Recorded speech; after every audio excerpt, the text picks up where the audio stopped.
Isabel liquidó cada pertenencia. Su objetivo fue comprar una hacienda abandonada. El lugar arrastraba una fama terrible de desdicha. Ella cargaba el peso de 4 hijos y la bebé Lía. El miedo la seguía de cerca, presionando su pecho, incluso cuando el sol más fuerte ardía en el cielo sin nubes. Intenten visualizar a una madre viuda, empujando a sus hijos hacia el borde del mundo conocido, invirtiendo sus últimas monedas ganadas con sangre en un terreno que absolutamente nadie quería. Decían en el pueblo que la tierra misma en ese lugar respiraba secretos antiguos. Estaba totalmente sola en el desierto de Chihuahua, sin parientes que la auxiliaran, sin apoyo de nadie, sin ninguna perspectiva clara de futuro. Ella creyó firmemente que esa ruina le ofrecía la última oportunidad que le quedaba para la salvación de su familia. Pero cuando pisó las tablas del suelo en la sala principal, sintió una vibración extraña que le erizó la piel. Era como si algo bajo sus pies la estuviera convocando, llamándola por su nombre. Parecía a simple vista solo madera vieja y podrida por la humedad, pero ocultaba una verdad sellada durante décadas, esperando la llegada exacta de la persona correcta. Si te gusta este tipo de misterios que cambian vidas y alteran el destino, presiona el botón de suscribirse ahora y continúa conmigo, porque lo que Isabel desenterró debajo de ese piso te helará la sangre hasta los huesos. ¿De cuál ciudad estás viendo esta narrativa? Me gustaría saber hasta dónde viajan estas historias emocionantes y llenas de intriga. El sol de mayo cortaba el aire como una cuchilla caliente cuando Isabel descendió de la carreta maltrecha que la había depositado finalmente allí. Corría el año de 1908. El polvo fino y rojizo del camino se adhería con furia a la tela gruesa y áspera de su vestido negro, una señal de luto que ahora sentía firmemente como si fuera parte de su piel. A sus pies, en la tierra reseca y profundamente agrietada, descansaba un único atado de ropa hecho de ixtle. Eso era todo lo que le quedaba. Contenía su existencia entera. Aferrados con desesperación a su falda, sus 4 hijos la observaban en silencio. Esperaban una señal, una orden que ella no lograba emitir en ese instante. Javier, de 12 años, intentaba ahogar una tos áspera que sacudía su delgado cuerpo con violencia. El sonido era frágil y vulnerable, perdido al instante en la inmensidad del páramo. Las gemelas, Sofía y Clara, de 6 años, miraban la estructura con ojos idénticos, abiertos en exceso, fijos. Sus pupilas reflejaban el pánico que Isabel luchaba con todas sus fuerzas por esconderles. El pequeño Tomás, de 4, y la bebé Lía, envuelta y dormida en el rebozo, completaban el retrato desolador de su desamparo.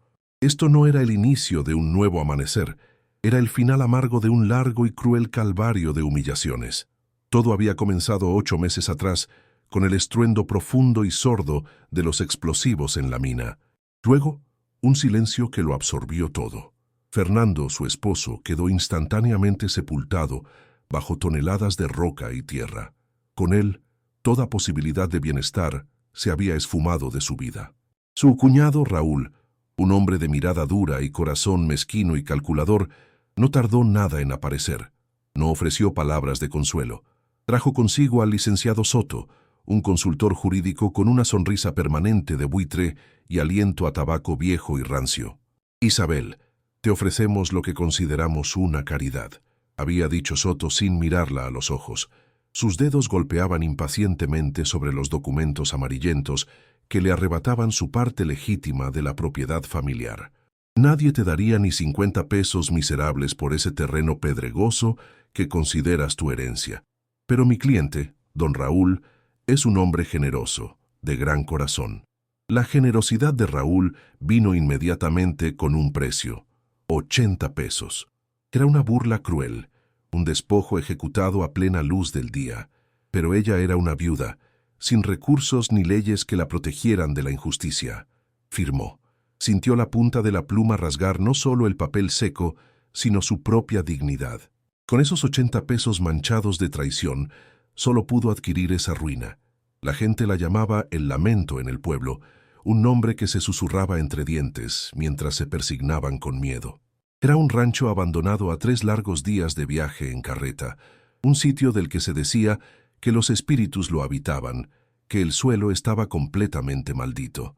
El carretero que los había traído, un hombre silencioso y taciturno, descargó sus pocas pertenencias sin cruzar una sola palabra con ella. Aceptó su pago y giró la carreta con una rapidez que congelaba el alma. Quería estar lejos de allí, antes de que la noche cayera por completo. Ahora Isabel y sus hijos estaban solos. Se enfrentaban a la casa, una presencia ominosa. Parecía un esqueleto blanqueado por el sol implacable. Las paredes de adobe estaban agrietadas profundamente, como la piel curtida de un anciano. Daban la impresión de que colapsarían en cualquier momento. El techo de tejas había perdido muchas más piezas de las que conservaba.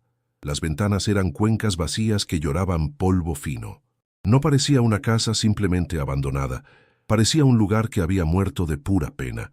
Isabel empujó la puerta de madera podrida. El chillido que emitió fue un gemido agudo y penetrante. Los niños retrocedieron de inmediato por el ruido. El olor la golpeó primero con fuerza. No era el aroma limpio del polvo seco o de la madera simplemente vieja. Era una esencia densa, fuerte, penetrante. Olía a tierra mojada, a barro fermentado, a algo metálico y muy antiguo, como si el óxido y la podredumbre se hubieran engendrado en la oscuridad absoluta. Tomás comenzó a llorar en voz baja, temblando. Javier, intentando mostrar su coraje, entró primero, pero se detuvo de golpe. El suelo de la habitación principal no era de tierra apisonada, sino de tablas anchas de madera, algo muy inusual para una construcción tan humilde. Pero las tablas estaban grises, podridas en los bordes por la humedad, y el hedor a tierra subía directamente de ellas, como si el piso de madera fuera solo una tapa endeble sobre un sepulcro húmedo que respiraba. Isabel posó la palma de su mano sobre las tablas ásperas. Sintió no solo el frío intenso de la madera muerta, sino también la vibración casi imperceptible de la que había sospechado al llegar. «Mamá, tengo mucho frío», susurró Javier tiritando. Su tos regresó en un ataque, más profunda y seca. A pesar del intenso sol de mayo, la casa estaba helada. La humedad que emergía del suelo se sentía pesada en el aire, un aliento gélido que se aferraba con fuerza a sus tobillos. Isabel supo que no podían quedarse inmóviles en la entrada. «Vamos, hijos, esta es nuestra casa ahora, hay que limpiarla de inmediato». Repartió las tareas con una autoridad que no sentía en absoluto. Las gemelas barrieron el polvo de muchas generaciones, un polvo que se negaba a descansar, volviendo a asentarse tan pronto como la escoba pasaba. Javier fue enviado a buscar leña, aunque solo encontró ramas retorcidas y secas que parecían garras. Isabel intentó fregar el piso, pero el agua solo intensificó el olor a tierra, liberando un hedor aún más profundo, casi fétido. El suelo parecía desafiarla, mirándola con sus miles de grietas. Esa primera noche, el viento no soplaba afuera, parecía nacer debajo de ellos. Isabel acomodó a los 5 niños en un solo montón de frazadas en el centro del cuarto, lejos de las paredes que goteaban humedad constante. Ella se mantuvo despierta, sentada firmemente contra la pared opuesta, vigilando, escuchando la sinfonía desoladora de la casa. La madera crujía, el techo gemía. Eran los sonidos normales de una estructura antigua. Lo que oyó después no era normal ni conocido. Fue un rasguño. Scratch. Un silencio largo, tan tenso que dolía, y luego otra vez. Scratch. No era una rata. El sonido era demasiado pesado, demasiado rítmico.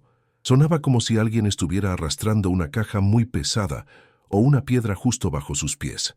Se levantó de un salto, de inmediato. El corazón le golpeaba la garganta con furia. El sonido se detuvo al instante. Era como si el ruido la hubiera estado esperando, como si supiera con certeza que ella estaba escuchando cada detalle. A la mañana siguiente, la luz del sol no trajo el alivio esperado.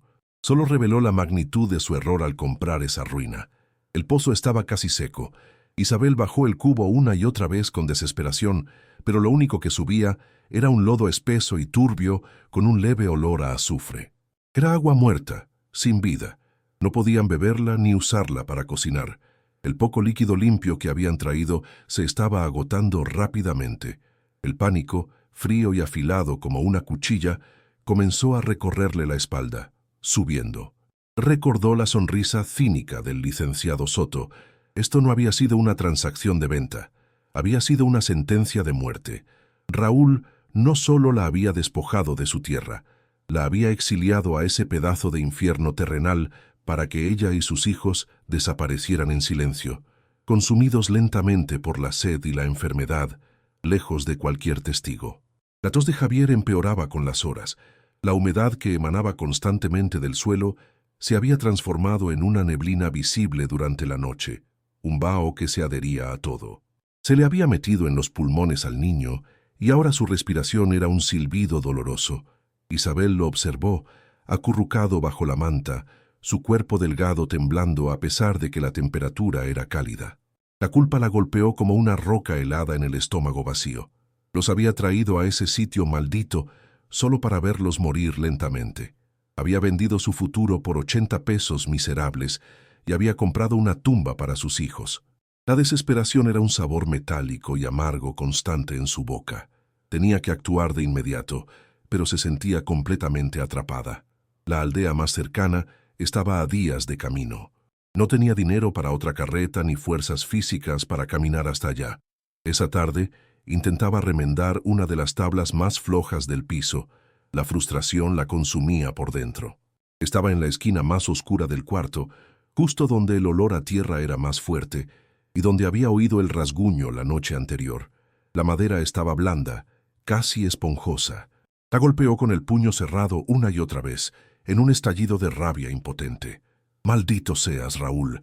Maldita sea esta casa», gritó con rabia. De pronto, la madera cedió completamente. No se astilló en pedazos. Se rompió limpiamente bajo la presión de su mano, pero no cayó sobre tierra sólida. Cayó en un hueco, un espacio vacío y negro. Isabel retrocedió de golpe. Su rabia fue reemplazada por un miedo paralizante. Asomó la vela que le quedaba, casi consumida por el uso. El suelo escondía un sótano, una bodega secreta que no figuraba en ninguna descripción de la propiedad. Era un agujero negro que olía a encierro, a metal oxidado y a algo más, a un secreto antiguo. «Mamá, no bajes», susurró Javier, su voz rota por la tos. Se había despertado con el ruido del golpe y ahora miraba el agujero negro con absoluto terror. Isabel se volvió hacia él. Su sombra, proyectada por la vela temblorosa, bailaba en la pared como un espectro. «Tengo que hacerlo, mi hijito. Vigila a tus hermanos, no dejes que se acerquen aquí por nada», le entregó el atizador del fogón al niño. Era un pedazo de hierro inútil como arma, pero pesado. Era lo único que tenía para darle una sensación de seguridad y control. El aire que subía del sótano era frío, pero extrañamente seco, contrastando con la humedad sofocante del cuarto superior. Llevaba el mismo olor a metal y a tierra antigua, pero sin el hedor a podredumbre. Era el olor de un secreto bien guardado, no de algo muerto. Isabel afirmó la vela en un candelero improvisado y buscó una escalera. No había escalera, solo unos toscos escalones de piedra tallados directamente en la tierra misma, desapareciendo en la oscuridad total. Eran estrechos e irregulares. Se quitó sus sandalias para sentir mejor el suelo. Con el corazón latiéndole furiosamente en la garganta y la vela en una mano, comenzó el descenso lento, dejando a Javier como un centinela pálido en el mundo de arriba. Cada paso era un riesgo. Las piedras estaban resbaladizas por una fina capa de polvo. El círculo de luz de su vela era ridículamente pequeño. Apenas iluminaba sus propios pies. El silencio del sótano era diferente al de la casa de arriba. Era un silencio absoluto, denso, como si el sonido mismo temiera entrar allí. Podía oír su propia sangre martilleando en sus oídos, un tambor sordo que marcaba su miedo. «Valor, Isabel», se susurró a sí misma, las palabras ahogadas por la oscuridad. Finalmente sus pies tocaron un suelo firme. Era tierra apisonada, tan dura y seca como el adobe. El sótano no era grande, tal vez del tamaño de la mitad del cuarto superior, pero las paredes eran de piedra sólida, no de tierra. Estaba seco, inmaculadamente seco. Todo el frío y la humedad que plagaban la casa de arriba parecían estar siendo absorbidos por ese espacio, pero no se quedaban allí. Era como si el sótano fuera un pulmón que respiraba, pero que exhalaba toda la vida hacia la casa. Miró hacia arriba y vio la parte inferior de las tablas del piso. Estaban empapadas, cubiertas de un moho blanquecino, succionando la humedad de algún lugar que aún no podía ver. La casa no estaba podrida por la lluvia. Estaba siendo envenenada desde adentro hacia afuera. Entonces, la luz de la vela se posó sobre el objeto en el centro del recinto. No había muebles, ni cajas, ni herramientas. Solo un baúl. Era un cofre de madera oscura, casi negra, reforzado con bandas de hierro forjado que el óxido había teñido de rojo profundo. Estaba cubierto por una capa de polvo tan espesa que parecía un sudario de terciopelo gris. Estaba colocado sobre una estera podrida que se deshizo en polvo tan pronto como el aire de la vela la tocó. No había telarañas, no había señales de roedores. Era como si el tiempo se hubiera detenido allí, protegiendo a su único ocupante. Era un objeto de valor, claramente fuera de lugar en una ruina como aquella. No tenía sentido su presencia. Isabel se acercó lentamente. El miedo a encontrar algo macabro luchaba con la necesidad urgente de encontrar algo de valor. Sus hijos se morían de hambre y enfermedad a unos metros sobre su cabeza. Necesitaba que ese baúl contuviera una respuesta, ya fuera una moneda o una explicación. Se arrodilló frente a él. La cerradura era grande, de hierro, pero no había candado. Estaba rígida, pero no sellada.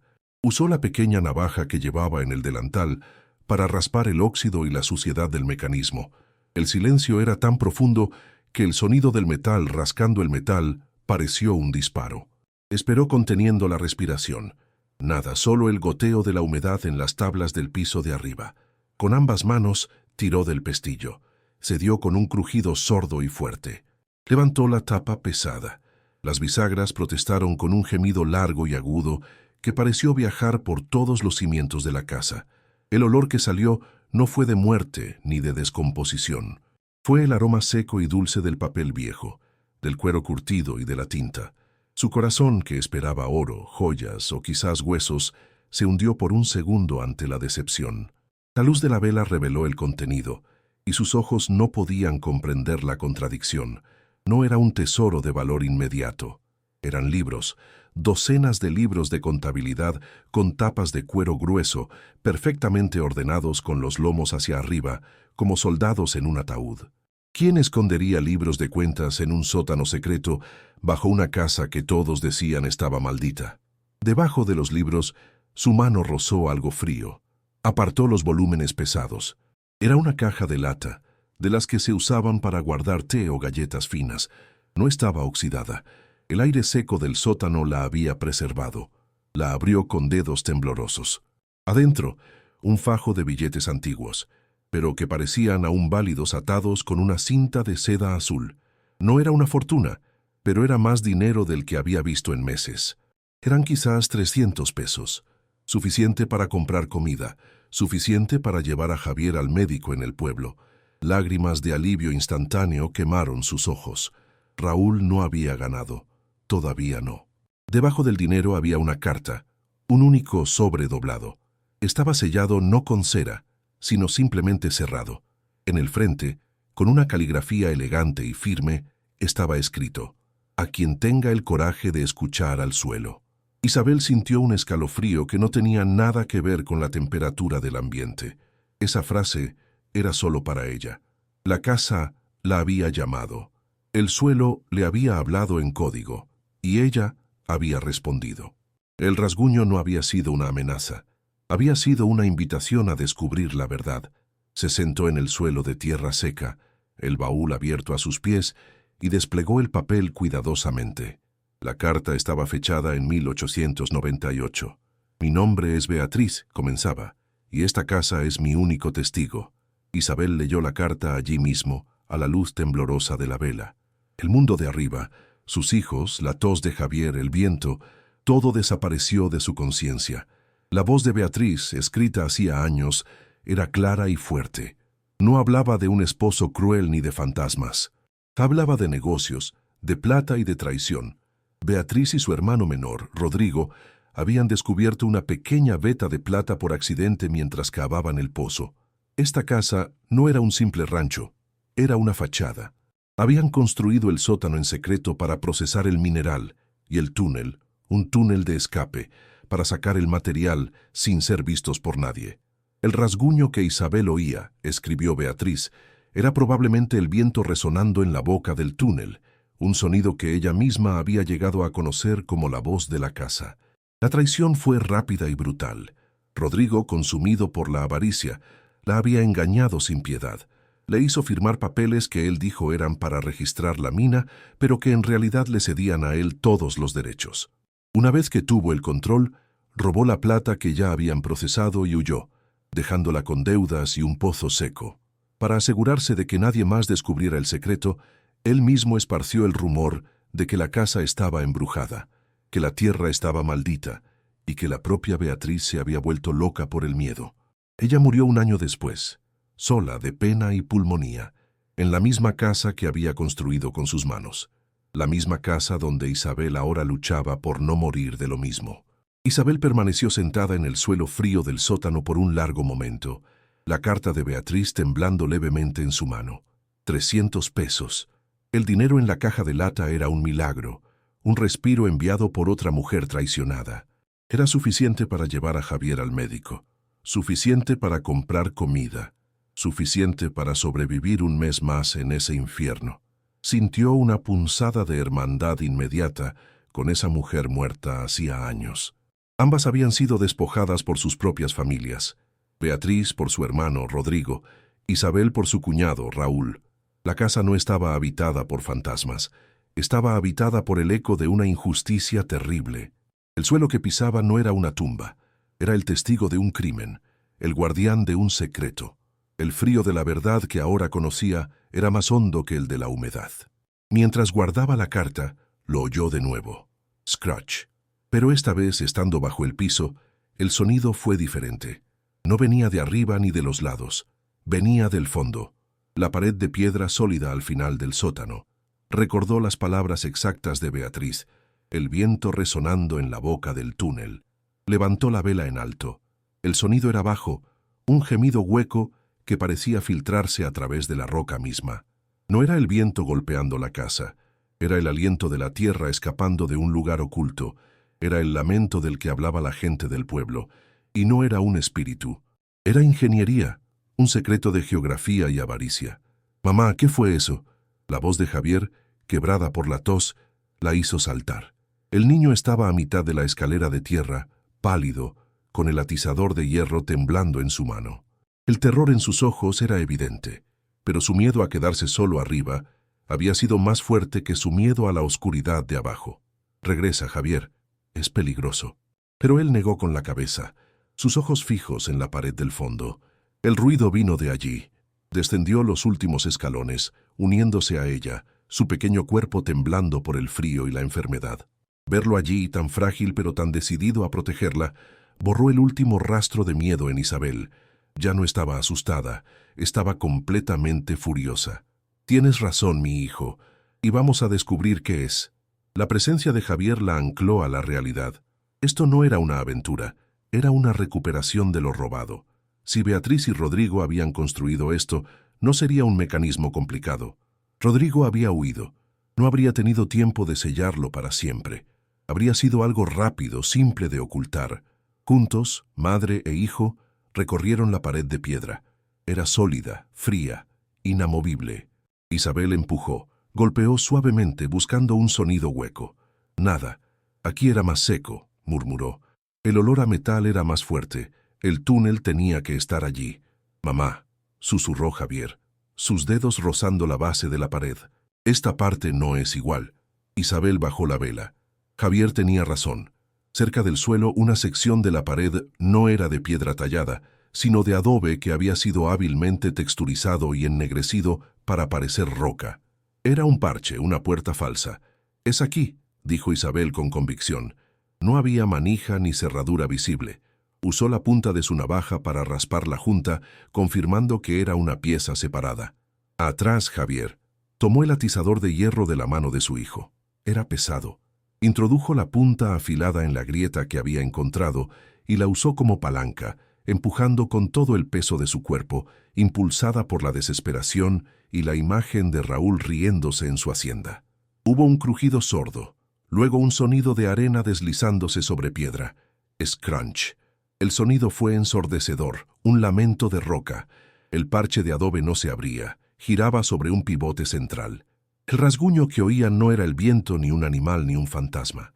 Era el sonido de la propia casa, de su mecanismo secreto, raspando contra sí mismo, asentándose con el tiempo, gimiendo por ser abierto. La puerta giró lentamente, revelando un rectángulo de oscuridad absoluta, una negrura tan densa que parecía devorar la luz de la vela. Un soplo de aire frío y metálico salió del agujero, y con él, el olor a plata cruda y a tierra profunda. La ráfaga de aire muerto fue tan fuerte que apagó la vela de Isabel. La oscuridad fue instantánea y total. El sótano se sumió en un silencio negro y aterciopelado, roto solo por el silbido agudo de la respiración de Javier y el goteo distante de la humedad en las tablas del piso, muy arriba. «¡Mamá!», gimió Javier, su mano buscando la de ella en la oscuridad. Isabel lo agarró con fuerza. «Tranquilo, mi hijo, tengo los cerillos». Sus dedos temblaron mientras buscaba la pequeña caja de madera en el bolsillo de su delantal. El olor a metal y a ozono llenaba sus pulmones. El sonido del primer cerillo raspando la caja fue un estallido en el silencio. La llama vaciló, débil. Isabel protegió el fuego con su mano ahuecada y volvió a encender el pabilo de la vela. La luz regresó, danzando débilmente en la corriente de aire que salía del túnel. El pasaje era bajo y estrecho, apenas lo suficiente para que un hombre pasara agachado. Las paredes eran de tierra y roca, y viejas vigas de madera, ahora cubiertas de un hongo blanco y seco, sostenían el techo. Era la ruta de escape de Beatriz, el cordón umbilical de la mina secreta. Daba miedo, era una tumba, pero era su única esperanza. Isabel no se atrevía a entrar, no sin saber qué había dentro, no con Javier allí. Pero no tuvo que hacerlo. Levantó la vela, proyectando la luz lo más adentro posible del túnel. No había nada, solo tierra y sombra. Pero entonces la luz captó algo justo a la entrada, casi escondido bajo una pila de tablas podridas en el suelo del túnel. No brillaba. Era un resplandor opaco, oscuro. «Javier, alumbra aquí», le dijo pasando la vela al niño. Se arrodilló y usó el atizador para apartar la madera podrida. Debajo, sobre la tierra seca, descansaban. No eran monedas ni joyas, eran lingotes de plata pura, oscuros por la oxidación, pesados, sólidos. Eran la materia prima. Isabel los contó, su corazón latiendo al ritmo de un martillo. 5. Eran 5 lingotes, cada uno probablemente tan pesado como la bebé Lía. Raúl, en su prisa y avaricia, se había llevado lo fácil, las monedas, la plata ya procesada y lista para vender, el dinero de la caja de lata. Había dejado atrás esto, el mineral crudo, demasiado pesado, demasiado difícil de transportar, demasiado difícil de explicar, o quizás, en la oscuridad, simplemente no lo había encontrado. Esto era lo que Beatriz había logrado salvar. Esto era lo que el suelo había estado guardando para ella. Isabel miró la plata, luego el dinero en su mano, luego el rostro pálido de Javier. El dinero en efectivo compraría al médico. La plata compraría su venganza. Isabel se quedó de rodillas un momento más, asimilando. El frío del lingote en su mano la anclaba a la realidad. No era un sueño. El olor a plata y a tierra seca era la cosa más real que había sentido en meses. Miró a Javier, cuyo rostro pálido estaba iluminado por una mezcla de asombro y miedo. «Esto, mi hijo», susurró ella, su voz apenas un soplo en el aire viciado del túnel. «Es el secreto de Beatriz, y ahora es el nuestro». Ya no sentía el peso de la maldición de El Lamento. Sentía el peso de la herencia de Beatriz. La casa no estaba embrujada. Estaba preñada de una verdad que había esperado años para nacer. Isabel se levantó. Supo con una claridad absoluta que su vida anterior, la de la viuda llorosa y despojada, había terminado en ese sótano. Puso su mano en el hombro de Javier, un gesto que pretendía calmarlo, pero que también era una promesa firme. Lo que viste aquí, lo que oíste, no existe, ni para tus hermanas ni para nadie. ¿Entiendes, Javier? No es un juego. Raúl nos robó la tierra. Rodrigo robó a Beatriz. Son la misma clase de hombres. Y si saben de esto, no se detendrán. El miedo en los ojos de Javier fue reemplazado por una dureza que no correspondía a sus años. Ya no eran solo madre e hijo, eran cómplices, guardianes de un secreto que valía más que sus vidas.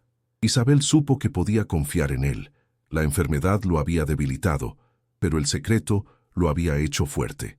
Con un esfuerzo que tensó todos sus músculos, Isabel empujó los 5 lingotes de plata de vuelta a la oscuridad del túnel, cubriéndolos de nuevo con las tablas podridas. No podía llevarlos ahora. Eran su futuro, su venganza, pero el dinero de la caja de lata era su presente, su supervivencia. Tomó el atizador y, con la ayuda de Javier, hizo girar la pesada puerta de adobe de vuelta a su lugar. El scrunch de la piedra sonó esta vez como el cerrojo de una caja fuerte al cerrarse. El túnel desapareció. La pared volvió a ser una pared. Tomó la caja de lata con los pesos y los libros de contabilidad de Beatriz. Esos libros, lo supo instintivamente, eran tan valiosos como la plata. Subir la escalera de tierra fue como ascender de una tumba a un purgatorio. La habitación principal los recibió con la misma humedad fría y el mismo olor a moho. Pero para Isabel todo había cambiado. La casa ya no era su enemiga, no era una ruina, era una fortaleza, era su aliada. La humedad que enfermaba a Javier ya no era una maldición, era un síntoma del mismo secreto que ahora lo salvaría. La casa respiraba, vivía, y ellos eran los únicos que entendían su lenguaje. Miró las tablas podridas del suelo y ya no vio ruina. Vio la tapa de su tesoro, el mapa de su nueva vida. Escondió los libros de contabilidad de Beatriz de nuevo en el baúl vacío y los cerró con firmeza. La caja de lata con los pesos la guardó en el fondo de su atado de ropa bajo las miradas curiosas de las gemelas. «Mamá, ¿qué encontraste?», preguntó Sofía. Isabel se arrodilló, su rostro marcado por la tierra del sótano. «Encontré algo de dinero que la dueña anterior escondió», dijo, eligiendo sus palabras con cuidado. No era una mentira, pero estaba lejos de ser toda la verdad. Es suficiente para llevar a Javier al doctor en el pueblo. Es suficiente para comprar comida de verdad.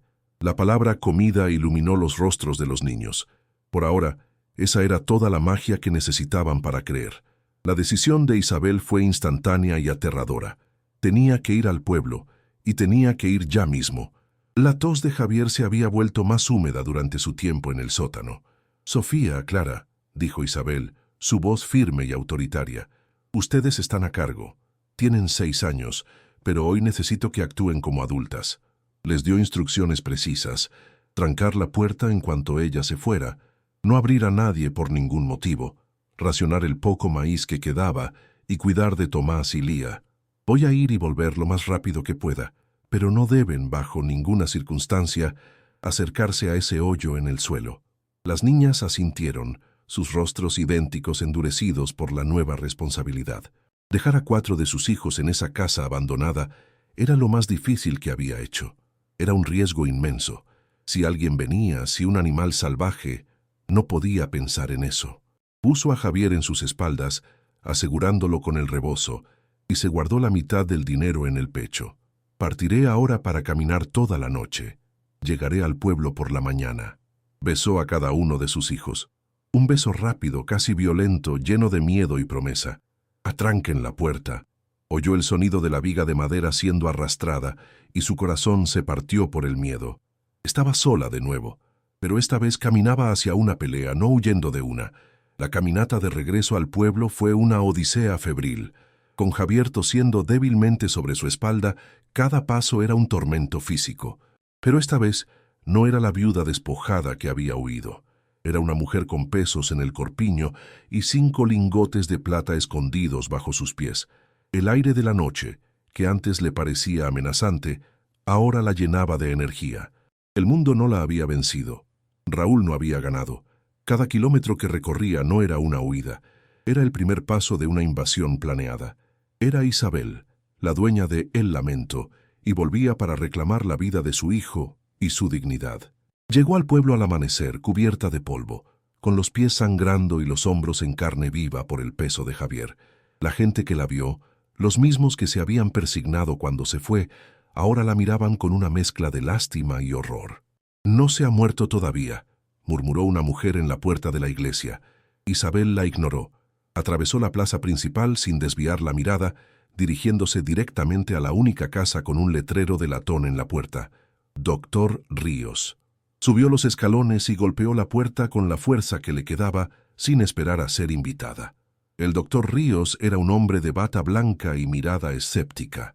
Sí, dijo, claramente molesto por la intrusión de una mujer con aspecto de mendiga. Es mi hijo, dijo Isabel, bajando a Javier al suelo. Está enfermo, tiene pulmonía, necesita medicina urgente. El doctor miró a Javier, luego a Isabel, y suspiró con desdén.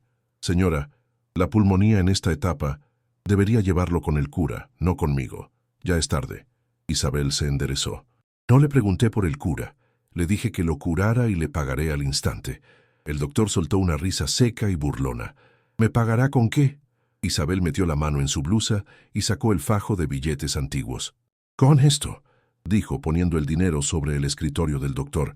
El sonido de los billetes golpeando la madera silenció la risa del hombre. El doctor Ríos, cuyos ojos habían estado llenos de desdén, ahora miraban el fajo de billetes con una intensidad depredadora. El desprecio se evaporó, reemplazado por una eficiencia profesional que solo el dinero puede comprar. «Siéntelo aquí», dijo bruscamente, señalando una camilla de examen.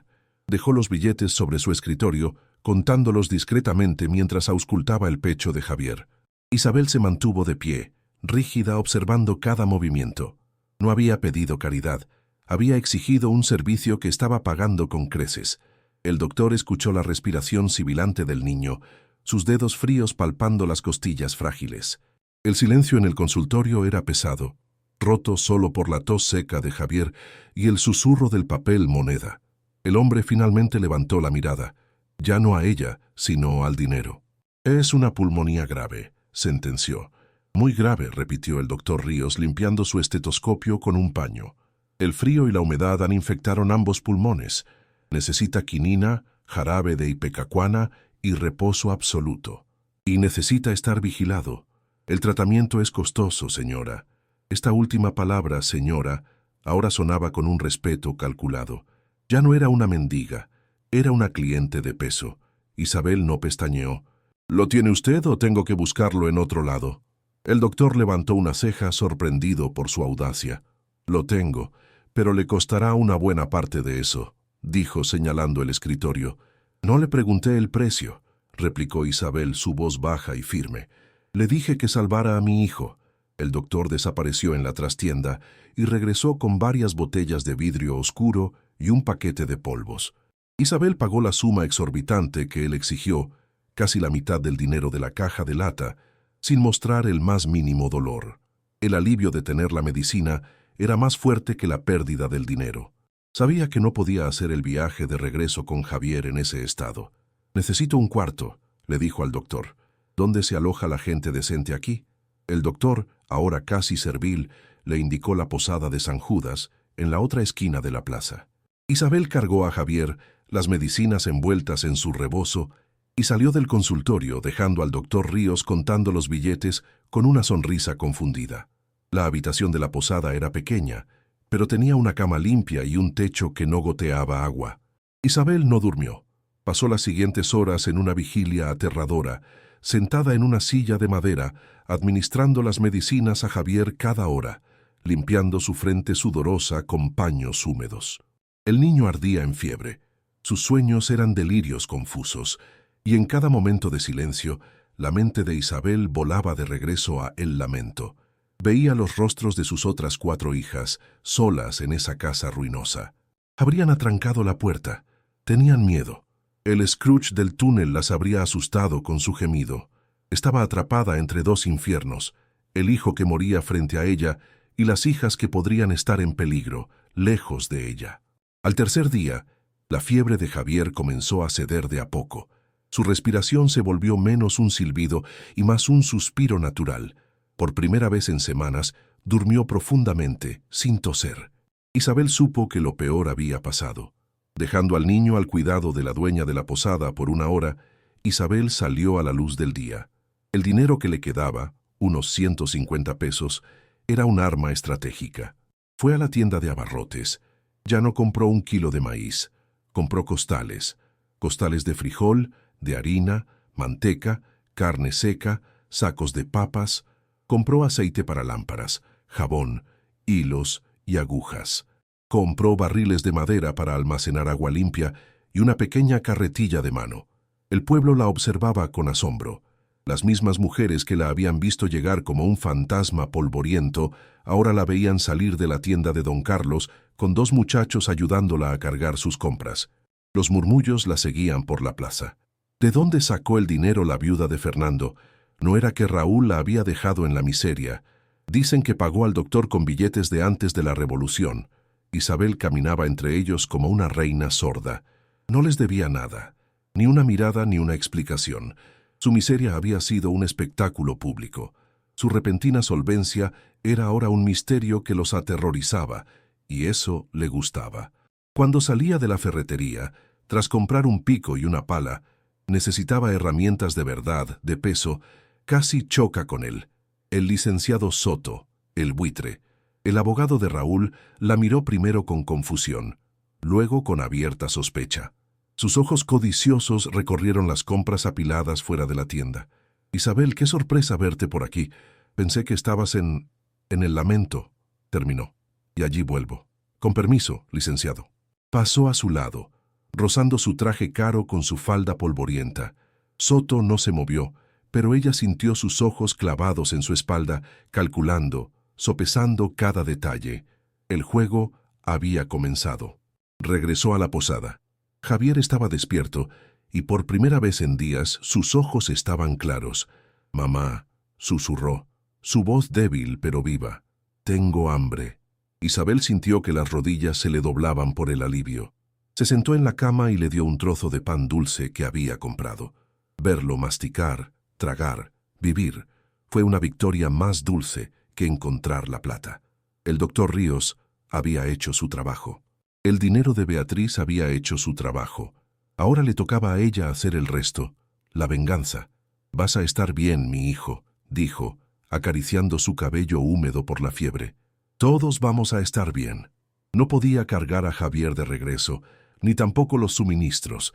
Con los últimos pesos que le quedaban del fajo de Beatriz, fue al corral al final del pueblo. Compró un burro.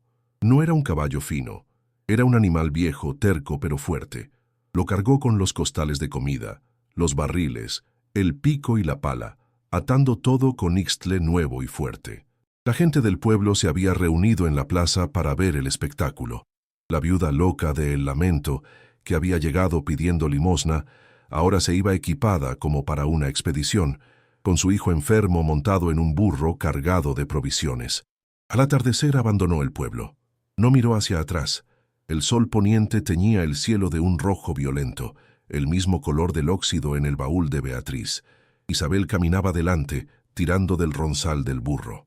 Javier, envuelto en una frazada nueva, iba montado sobre los costales, su rostro pálido pero ya sin fiebre. Ya no era la mujer que había llegado huyendo. Había desafiado a la muerte de su hijo y había ganado. Había enfrentado la mirada del pueblo y la había vencido con solvencia. Volvía a El Lamento no como una víctima, sino como su dueña y soberana. Volvía a su fortaleza, a sus hijas y a los 5 lingotes de plata que esperaban pacientemente en la oscuridad bajo el suelo. El viaje de regreso fue una peregrinación invertida. El burro, terco y lento, marcaba el paso, obligando a Isabel a moderar su urgencia, lo cual era una bendición para su cuerpo agotado. El sol pegaba con fuerza, pero el peso de los costales y los barriles de agua limpia sobre el lomo del animal era un consuelo palpable, la manifestación física de su victoria en el pueblo. Javier, envuelto en la frazada nueva que ella había comprado, dormitaba sobre los sacos de harina, su respiración superficial, pero por primera vez en semanas, libre del traqueteo de la fiebre. Isabel caminaba adelante, tirando del ronzal, sus ojos recorriendo el paisaje desolado que ahora le parecía diferente, conocido. Cada mezquite retorcido, cada roca que antes parecía una amenaza, ahora era simplemente parte de su territorio, de su propiedad. Volvía a El Lamento no huyendo, sino deliberadamente armada con medicinas, comida y un secreto tan pesado como la plata. Llegó a la casa en la segunda noche. La silueta de la ruina se recortaba contra un cielo lleno de estrellas frías. Estaba en un silencio absoluto. Por un momento el pánico la ahogó. ¿Y si algo les había pasado? ¿Y si no habían atrancado la puerta? Corrió los últimos metros y golpeó la madera podrida con el código que habían acordado. 3 golpes rápidos, una pausa, uno lento. Oyó el sonido inconfundible de la viga de madera siendo arrastrada desde adentro, un sonido que la hizo llorar de alivio. La puerta se abrió una rendija y los ojos de Sofía aparecieron en la oscuridad. ¡Mamá! Las gemelas se lanzaron a sus brazos aferrándose a su falda, un llanto silencioso y tembloroso de alivio. Tomás salió detrás, frotándose los ojos. «Tuvimos miedo, mamá», susurró Clara. «La casa hace ruidos, el suelo raspa». Isabel la abrazó con una fuerza que casi les hace daño. «Ya sé, mi vida, es solo el viento. Ya no nos va a asustar más». La mentira protectora se sintió como una armadura. Las siguientes horas fueron un frenesí de actividad.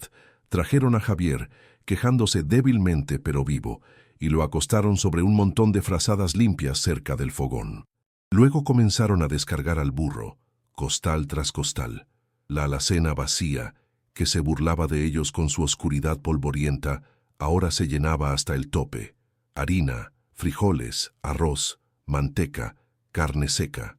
La visión de tanta comida hizo que las gemelas se sentaran en el suelo y lloraran de nuevo, esta vez de pura incredulidad ante la abundancia.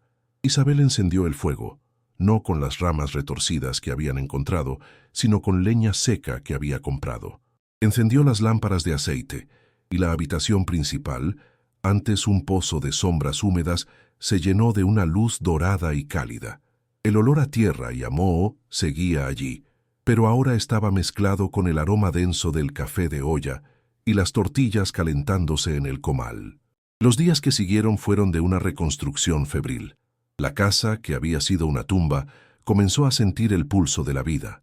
Javier mejoraba con cada dosis de medicina y cada plato de caldo espeso.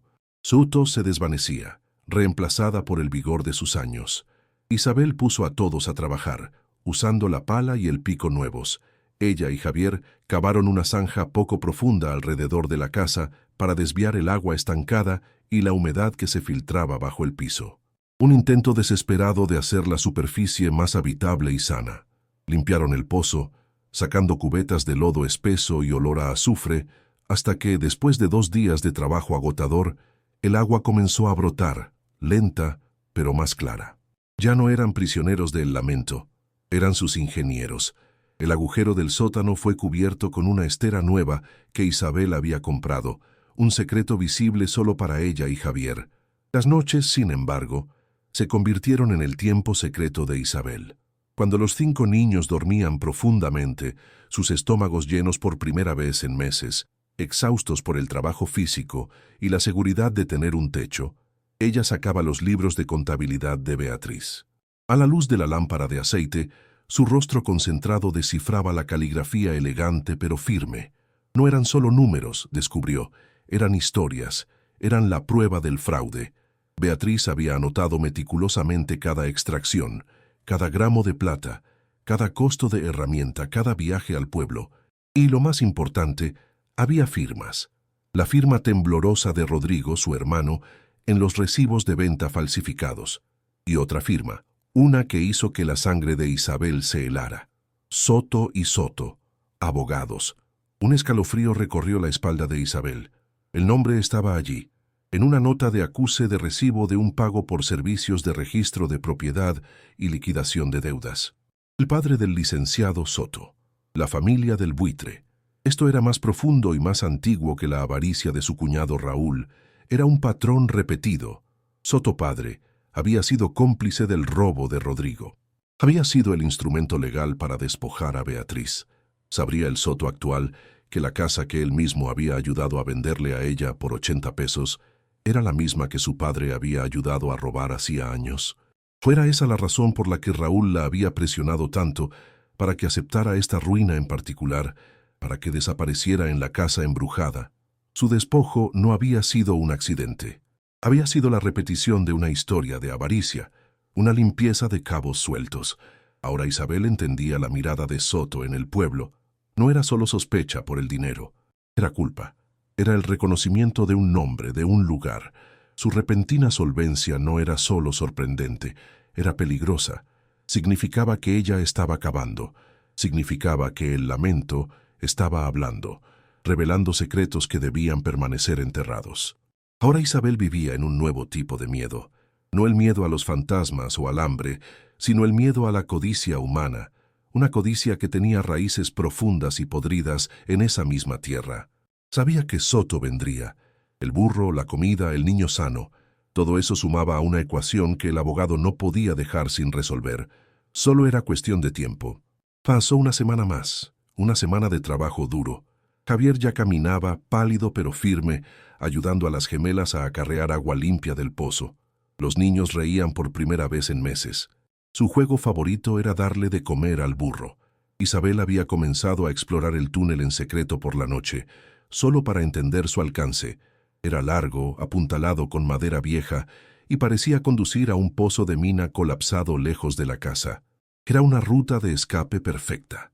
Y entonces, en el 10º día después de su regreso, el polvo se levantó en el camino. No era un burro, eran 2 caballos finos, sudorosos por la prisa. Isabel vio las siluetas desde la ventana.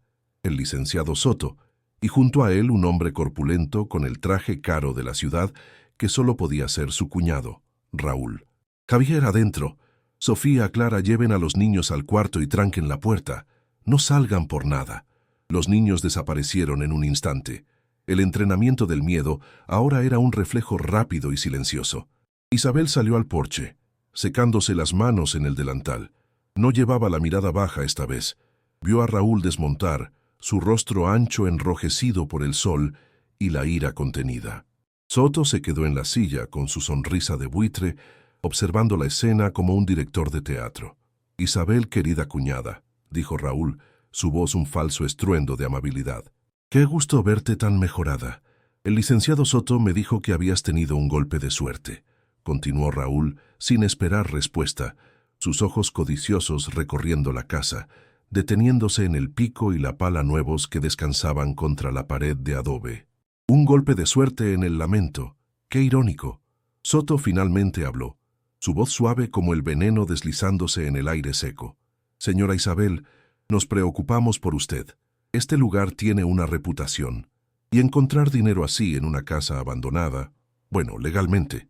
Y saboreó la palabra con malicia. Ese dinero podría no ser suyo. Podría pertenecer al patrimonio del dueño original, o al de su cuñado, por supuesto, como dueño de la hacienda principal. La amenaza era clara y directa. Habían venido a reclamar lo que ella había encontrado. Isabel permaneció inmóvil en el porche, el sol de la tarde golpeando sus hombros, pero ella no lo sentía. Dejó que el silencio se alargara, un silencio denso cargado con el olor a tierra húmeda que emanaba de su fortaleza. El pico y la pala nuevos no estaban escondidos, eran una declaración visible. Miró a Raúl, luego a Soto, su mirada tan plana y dura como la plata oxidada. «¿Preocupados por mí, licenciado?» «Qué extraño», dijo con una calma gélida que desentonaba con su ropa sucia. «Nadie se preocupó cuando vendí mi herencia por 80 pesos. Nadie se preocupó cuando mi hijo se moría de tos. Pero ahora que compro comida, la preocupación les brota. Qué oportunos son ustedes». La ironía era tan afilada como una navaja, y Soto sintió el corte. Su sonrisa de buitre vaciló por un instante. Raúl, un hombre de poca paciencia para las sutilezas legales de su abogado, dio un paso adelante, su bota cara aplastando una hierba seca. Su corpulencia proyectaba una sombra sobre Isabel. «Déjate de insolencias, Isabel. Estás en una ruina con 5 hijos. Eres una madre irresponsable y descuidada», gruñó. Sus ojos fijos no en ella, sino en la puerta de la casa, como si pudiera ver el dinero a través de la madera podrida. «Oí que pagaste al doctor Ríos con billetes viejos. Ese dinero no te pertenece. Es dinero de la hacienda, dinero de mi familia, dinero mío. Has estado cavando donde no debes. Vengo por lo que es mío, ahora mismo». La amenaza era abierta, brutal, la de un hombre acostumbrado a tomar lo que quería por la fuerza, sin necesidad de leyes que lo detuvieran. Soto levantó una mano enguantada, interrumpiendo la burda agresión de su cliente. «Lo que don Raúl quiere decir, Isabel», dijo, su voz recuperando el tono venenoso y suave, «es que, bajo la ley de hallazgos, cualquier tesoro o bien mueble encontrado en una propiedad cuyo dueño legítimo no se conoce, pertenece al dueño del terreno. Y dado que el lamento es legalmente un anexo abandonado de la hacienda principal, Se detuvo, dejando que la implicación flotara en el aire pesado. Ese dinero, por derecho, le pertenece a don Raúl. Entrégalo por las buenas, y seremos generosos en nuestra compensación. Como siempre, la palabra generosos fue una burla directa a la venta forzada, un recordatorio de que ellos tenían el poder legal. Isabel casi sonrió con desprecio. Habían venido por el dinero.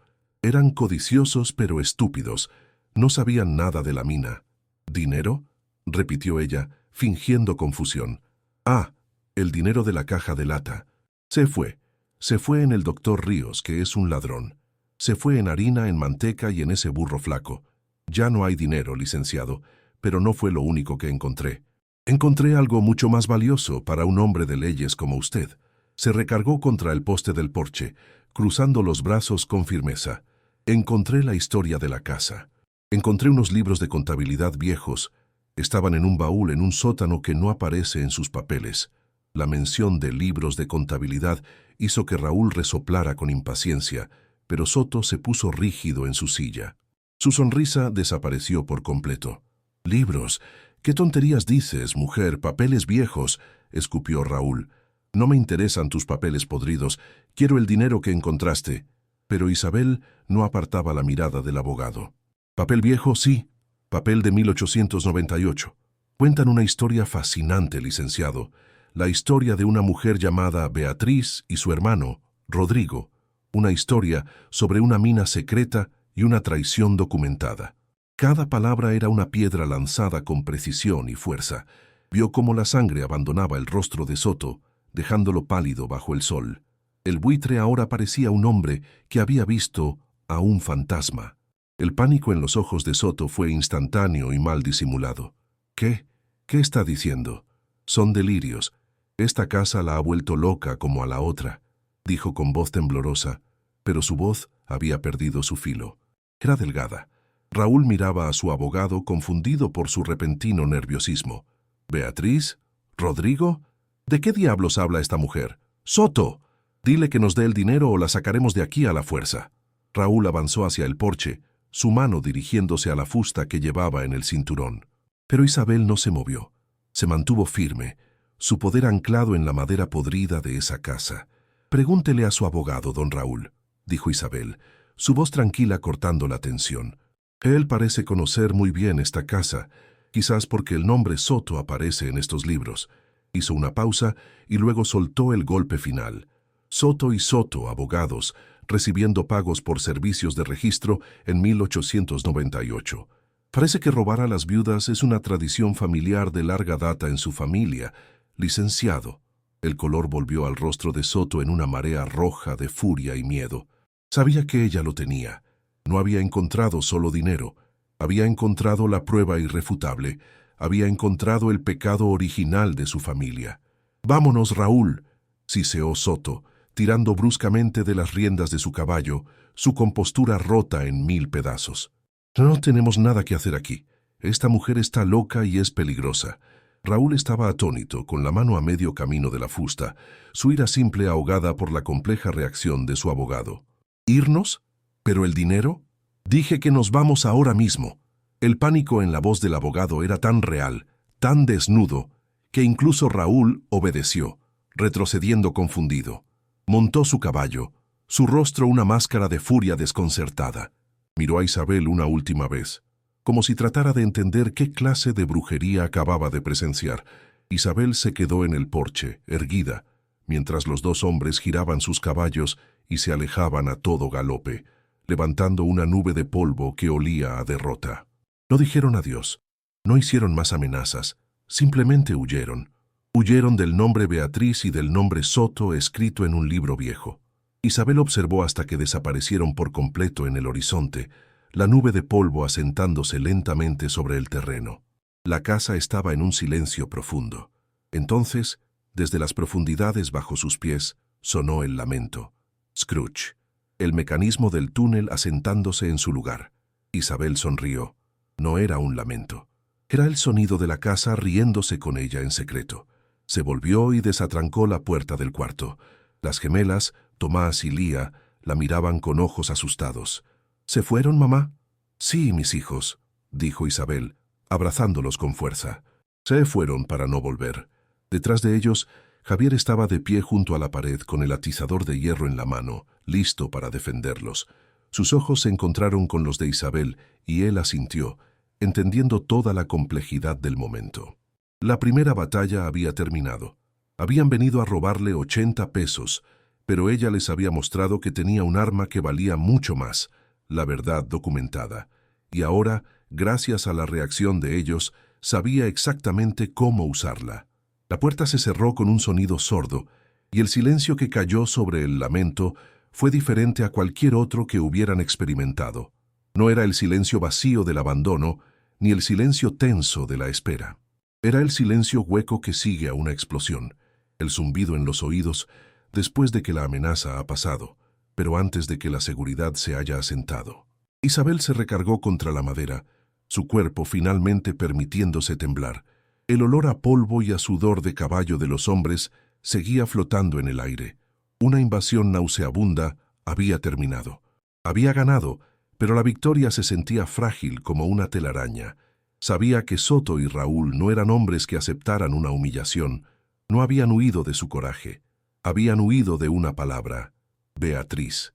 Y volverían, no con amenazas veladas, sino con una violencia calculada para borrar esa palabra de la existencia para siempre. Javier desatrancó la puerta del cuarto y salió, sus ojos brillando con una fiebre que no era de enfermedad, sino de adrenalina. Ya no era el niño frágil que ella había cargado al pueblo. El atizador de hierro seguía en su mano, sostenido con fuerza. «Volverán, mamá». Su voz era baja, no una pregunta de niño asustado, sino la evaluación de un soldado. Isabel lo miró, viendo por primera vez al hombre en el que se estaba convirtiendo rápidamente. «Sí, mi hijo, volverán. Creyeron que venían por dinero, pero les mostré que teníamos algo más peligroso, la verdad, que ahora vendrán a enterrarla junto a nosotros». En ese momento, el pacto entre ellos se selló. Él era el único que compartía el peso completo del sótano. Las gemelas eran demasiado jóvenes. Esto era una carga que solo ellos dos podían llevar y entender. Esa noche, Isabel no estudió los libros, los devoró con ansia. Con los niños durmiendo a su alrededor, extendió los libros de contabilidad de Beatriz sobre el suelo de madera, la luz de la lámpara de aceite proyectando sombras danzantes. Ya no buscaba solo el nombre Soto, buscaba patrones, conexiones, y los encontró todos. Beatriz no solo vendía la plata, la usaba como palanca de poder.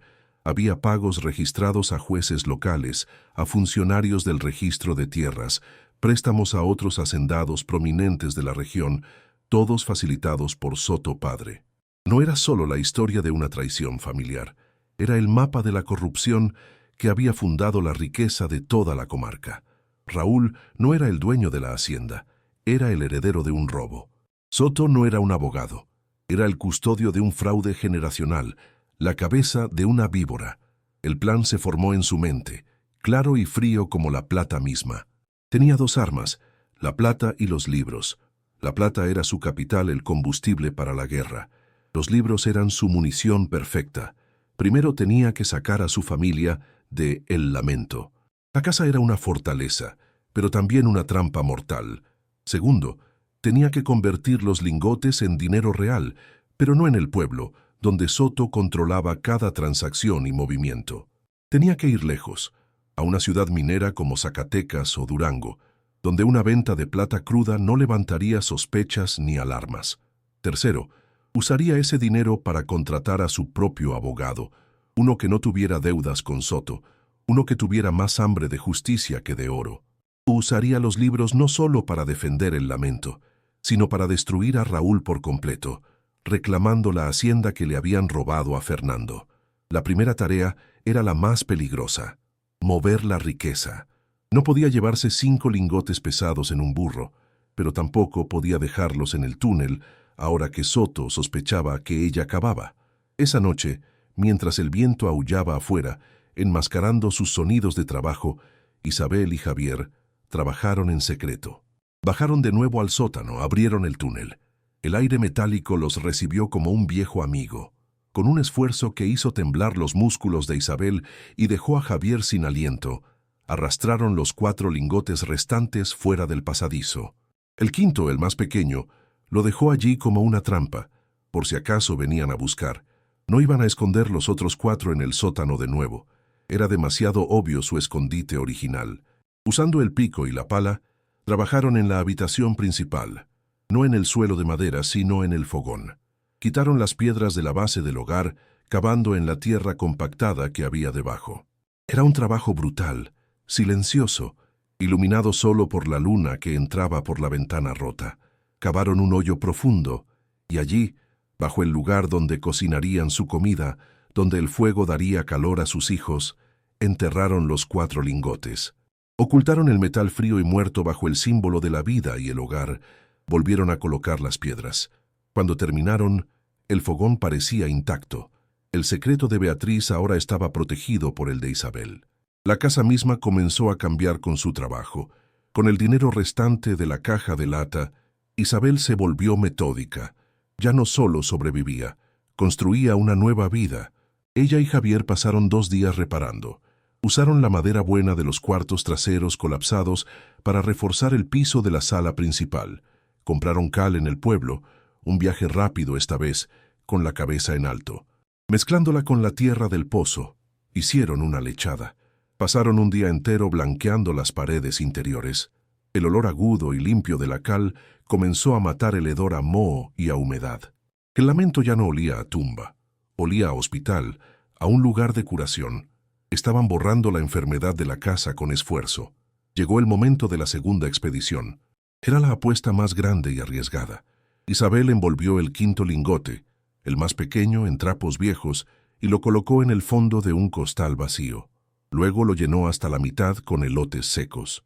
Era un peso terrible para el burro, pero el animal aguantaría el viaje. «Javier», dijo con solemnidad, «ahora tú eres el hombre de esta casa. Tu trabajo es proteger a tus hermanas y proteger el fogón. No dejes que el fuego se apague por completo». Le dio un beso en la frente. Esta vez Javier no tenía miedo visible. Asintió con firmeza, el atizador de hierro apoyado contra la pared junto a él. Vio a su madre cargar al burro, y supo que su trabajo era tan importante como el de ella. Isabel no tomó el camino hacia el pueblo. Tomó la ruta del norte, un camino de cabras que, según Beatriz, conectaba con el viejo camino real a Zacatecas. Eran 4 días de viaje sola, con un burro cargado de plata escondida.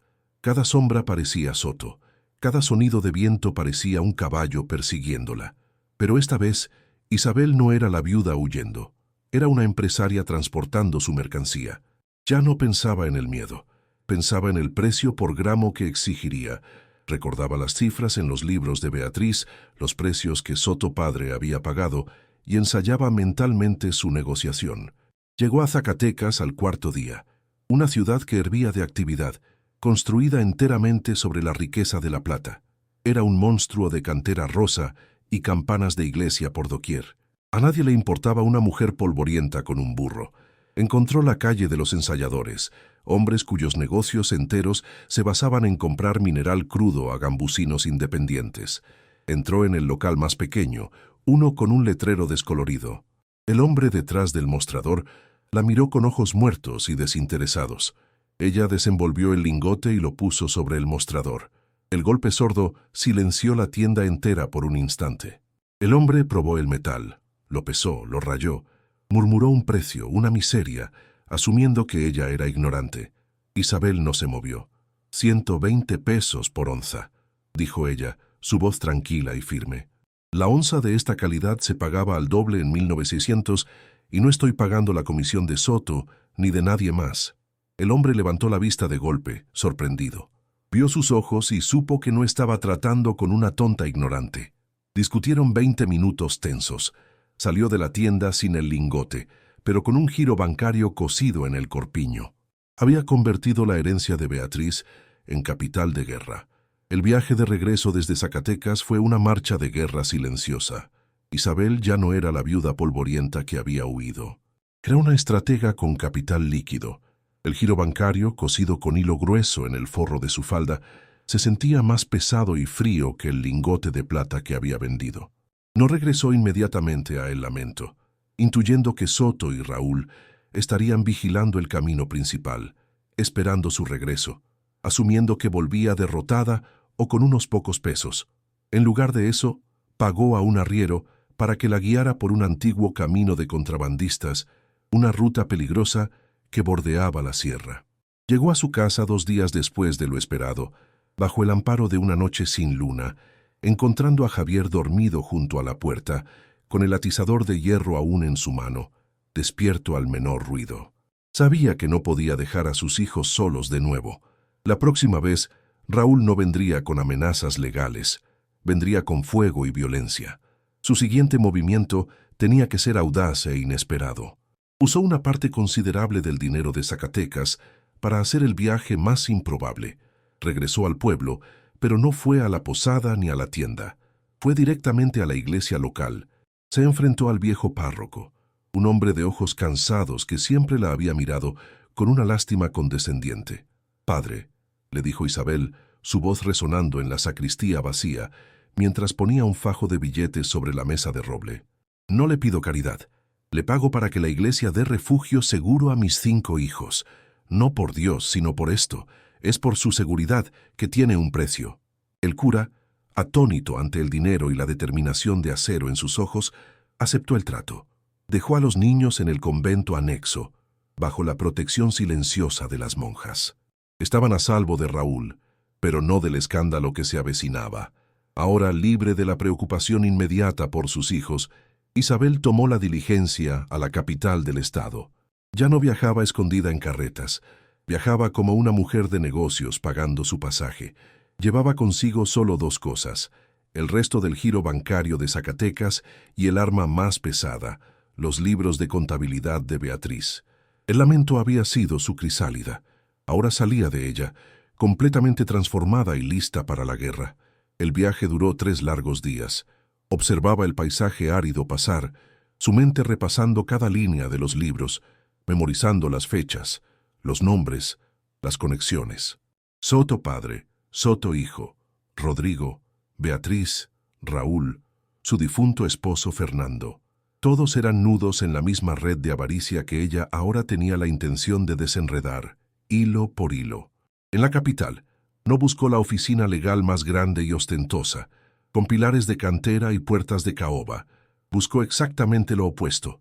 Preguntó en los mercados por un abogado conocido por enfrentarse a los hacendados poderosos. Un radical. Un hombre que tuviera más hambre de justicia que de oro. Le indicaron un pequeño despacho en una calle lateral empedrada. Licenciado Ricardo Mendoza. Era un hombre joven, de anteojos gruesos y una reputación de ser un perro de presa incorruptible. Isabel entró en la oficina. Mendoza la miró con escepticismo, su oficina atestada de papeles y clientes pobres. «Señora, si viene a pelear por una parcela de maíz, le advierto que los tribunales son lentos y caros. Necesitará paciencia y dinero». Isabel simplemente desató su atado y puso los libros de Beatriz sobre el escritorio de madera. «No vengo por maíz, licenciado. Vengo por una mina de plata y años de fraude documentado». Ricardo Mendoza abrió el primer libro. Al principio su mirada era profesional, casi aburrida, acostumbrado a disputas familiares sin importancia. Pero a medida que pasaba las páginas cubiertas de la caligrafía elegante de Beatriz, su postura cambió abruptamente.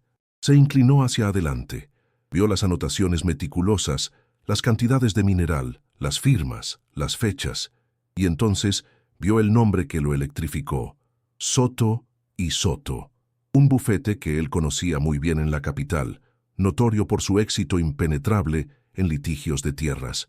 Isabel entonces sacó el giro bancario de Zacatecas. «Esto es de un solo lingote que vendí la semana pasada. Hay 4 más enterrados bajo mi fogón. Y la mina, licenciado. Creo que el túnel todavía está allí, esperando». Mendoza se quitó los anteojos, frotándose los ojos. Ya no era un abogado escéptico, era un hombre que acababa de encontrar el caso de su vida profesional. «Señora Isabel», dijo Mendoza, su voz apenas un susurro, dándose cuenta de la magnitud de lo que tenía enfrente. «Usted se da cuenta de lo que tiene aquí. Esto no es solo la prueba de que el lamento es suyo». «¿Es esto?», dijo golpeando los libros de contabilidad con el dorso de la mano. «Es la raíz podrida de la fortuna de Soto. Y si estoy en lo cierto, es la prueba de que el título de propiedad de la hacienda de su cuñado Raúl, la que le robaron a su esposo Fernando, es completamente fraudulento. Es muy probable que Soto padre usara la plata robada de Rodrigo para comprar esa hacienda a nombre de la familia de Raúl, blanqueando el robo original.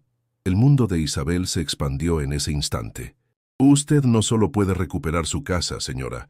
Usted puede destruir a Soto y recuperar la hacienda entera. El plan de Isabel había sido defensivo, proteger el lamento y a sus hijos. El plan de Mendoza era una ofensiva total, quirúrgica y brutal. No vamos a presentar esto en el juzgado de su pueblo, donde Soto puede comprar al juez con una cena y una caja de puros habanos, explicó Mendoza, sus ojos brillando detrás de los anteojos. Vamos a llevar esto directamente al Tribunal Superior Agrario y al Ministerio de Minas aquí en la capital. Vamos a acusar a Soto de fraude generacional, colusión y falsificación de documentos públicos. Y vamos a demandar a Raúl no solo por la restitución de su parte legítima de la hacienda, sino por daños y perjuicios por el robo original de la mina de Beatriz. Isabel sintió un vértigo helado. Había venido a salvar a sus hijos y ahora estaba a punto de iniciar una guerra que cambiaría el equilibrio de poder de toda la región. Mientras Isabel y Mendoza preparaban la ofensiva legal en la capital, Soto y Raúl no se habían quedado quietos, actuaban rápido. La huida de Soto de El Lamento no había sido solo pánico, había sido una retirada estratégica para planear. Sabía que Isabel tenía los libros, sabía que ella era un cabo suelto que, de alguna manera inexplicable, ahora tenía dinero. Y un cabo suelto con dinero es un cabo suelto peligroso que debe ser eliminado. Mandó vigilar a sus hijos en el convento, una amenaza silenciosa, un recordatorio de que podía alcanzarlos fácilmente, y lo más importante, envió hombres armados, no abogados. Esta vez envió pistoleros a El Lamento. Su objetivo era simple: recuperar los libros y los lingotes a cualquier costo. Si la casa tenía que arder con la viuda dentro, que ardiera hasta los cimientos. Un mensajero, un joven arriero que Mendoza mantenía en su nómina precisamente para estos casos en territorio hostil, llegó al despacho del abogado 2 días después, su caballo cubierto de espuma y agotado. Licenciado, los hombres de Raúl están rondando El Lamento como buitres sedientos, y hay otros 2 vigilando el convento donde están los niños.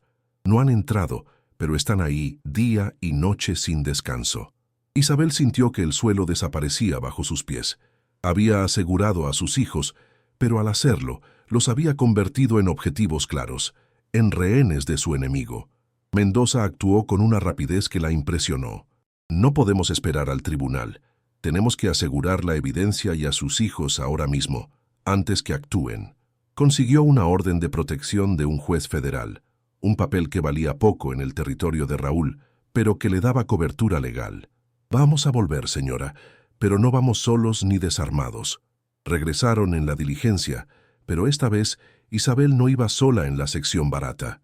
Iba en un carruaje cerrado, escoltada por Mendoza y 2 alguaciles federales armados, hombres con rifles y rostros impasibles. El viaje fue una tortura de tensión constante. Cada sombra en el camino, una posible emboscada de sicarios. Sabían que Soto no dejaría que los libros de contabilidad salieran de su comarca con vida. Cuando llegaron a la desviación del camino polvoriento hacia El Lamento, el sol se estaba poniendo, tiñendo el cielo de un rojo enfermizo, el color de la sangre seca. La casa estaba en silencio, demasiado silenciosa, sin el aire de la vida. Isabel supo con una certeza helada que no la encontrarían vacía. La batalla final no sería en un tribunal elegante, sería allí, en el suelo de Beatriz, bajo el fogón donde sus hijos habían comido y sobre los lingotes que eran su única salvación. El carruaje se detuvo a 100 metros de la casa, donde el camino se volvía intransitable para vehículos. El sol poniente se colaba entre las tejas rotas del Lamento, proyectando largas sombras que parecían garras oscuras. La casa estaba en un silencio de tumba, pero no era el silencio del abandono que Isabel recordaba. Era un silencio tenso, expectante, un olor agrio a humo de cigarro barato, un humo que no era el suyo, flotaba en el aire estancado, una bofetada invisible que confirmaba sus peores miedos. «Están dentro», susurró Isabel, su voz endurecida por la certeza. Ricardo Mendoza asintió con seriedad. Su rostro joven y habitualmente tranquilo ahora era una máscara de acero. Habían venido por los libros, por la plata, y no planeaban irse con las manos vacías bajo ninguna circunstancia. «Alguacil, usted y su hombre flanqueen por la derecha. Usen el pozo seco como cobertura», ordenó Mendoza en voz baja a los federales. Los dos federales, hombres curtidos en las áridas batallas del norte, desenfundaron sus rifles Winchester y se movieron con una agilidad fantasmal, desapareciendo entre los mezquites retorcidos. Isabel observaba no la puerta principal, sino el suelo. Podía sentir la vibración de las botas enemigas sobre las tablas de madera, sobre el sótano, sobre el fogón donde descansaban los 4 lingotes. Su única preocupación era la evidencia física. Raúl podía tener la casa, podía quemarla hasta los cimientos, pero si destruía ese fogón, si encontraba los libros, ella perdía la guerra total. «Salgan con las manos en alto. Somos la autoridad federal», gritó Mendoza, su voz resonando en el llano con una autoridad sorprendente. La única respuesta fue el silencio, seguido por el destello anaranjado de un disparo que salió de la ventana rota. La bala astilló la madera del carruaje muy cerca de la cabeza de Isabel. El infierno se desató. Los federales respondieron al fuego, el estruendo de los rifles rompiendo el aire, un sonido brutal que ahogaba el scrooge del viento. Los hombres de Raúl estaban atrincherados, usando la casa de adobe como un fuerte, disparando desde las sombras. «Están esperando que anochezca para escapar», siseó el alguacil principal, observando el horizonte. Pero Isabel sabía algo que ellos no. La casa tenía otra puerta de acceso. «Licenciado», dijo Isabel, tirando de la manga de Mendoza, sus ojos fijos en un punto en la ladera a unos 20 metros de la casa. «Están cuidando la puerta y las ventanas. No están cuidando el suelo. Allí no hay nadie vigilando». Mendoza la miró confundido. «¿El suelo?» «La mina de Beatriz», explicó Isabel con urgencia. «El túnel. La casa respira por ese túnel. La boca del túnel no está en la casa, está afuera. Por ahí sacaban la plata». Dejó a Mendoza con el alguacil y, agachándose, corrió en dirección opuesta al tiroteo, hacia la pequeña colina donde Beatriz había mencionado que el pozo de ventilación colapsado servía como entrada secundaria. Era una apuesta desesperada, basada en la palabra de una mujer muerta hacía años. Encontró la entrada tal como Beatriz la había descrito, un hundimiento en la tierra oculto bajo un mar de nopales y maleza seca. El agujero era estrecho, apenas el tamaño de un hombre. El olor a metal y a tierra profunda subía como un aliento frío. Sin dudar, se deslizó de cabeza hacia la oscuridad total. El túnel era sofocante, bajo, y el sonido de los disparos retumbaba sordamente a través de las toneladas de tierra sobre ella. Se arrastró sobre manos y rodillas, el polvo antiguo llenando sus pulmones. No sentía miedo. Sentía que Beatriz se arrastraba con ella. Cada movimiento era un eco de la mujer que había construido esa ruta de escape. Avanzó, guiada por la memoria, hacia la pared de adobe falso, hacia el corazón de su propia casa. Llegó al final del túnel. La pared de adobe que daba al sótano estaba frente a ella. Podía oír justo al otro lado el sonido de las botas pesadas golpeando el piso de madera de arriba. Podía oír sus gritos y maldiciones dirigidas a los federales. Estaban concentrados en la batalla de enfrente, sin mirar atrás. Puso sus hombros contra el mecanismo de pivote. Scratch. El sonido fue ahogado por un disparo de rifle. Empujó con todas sus fuerzas. La puerta giró abriéndose al sótano oscuro. Subió los escalones de tierra, sucia, sudorosa, pero viva y decidida. Emergió del agujero en el piso de la sala, justo detrás de ellos. Los dos pistoleros estaban arrodillados junto a las ventanas, disparando hacia el exterior. Se giraron al oírla. Sus rostros, una máscara de terror e incredulidad absoluta. No vieron a una viuda. Vieron a un fantasma saliendo de la tierra. «Suelten las armas ahora», gritó Isabel, su voz gutural, irreconocible por la tensión. Los hombres, atrapados entre el fuego de los federales en el exterior y la aparición que había surgido del suelo detrás de ellos, levantaron las manos en el instante en que Mendoza y los alguaciles irrumpían por la puerta principal. La rendición fue instantánea y caótica. La batalla había durado 1 hora en el exterior, pero Isabel la había ganado en segundos desde abajo. Mientras los federales ataban a los pistoleros, que no dejaban de mirarla como si fuera una bruja, Isabel caminó con calma hacia el fogón. Estaba intacto. Tomó el pico que aún descansaba contra la pared. «La evidencia, licenciado», dijo a Mendoza, y frente a los alguaciles atónitos destrozó su propio hogar. Los lingotes de plata, oscuros y pesados, brillaron bajo la luz de las lámparas cuando los sacó de la tierra. Los pistoleros, al verlos, entendieron por qué Raúl los había enviado. Confesaron todo. Implicaron a Raúl.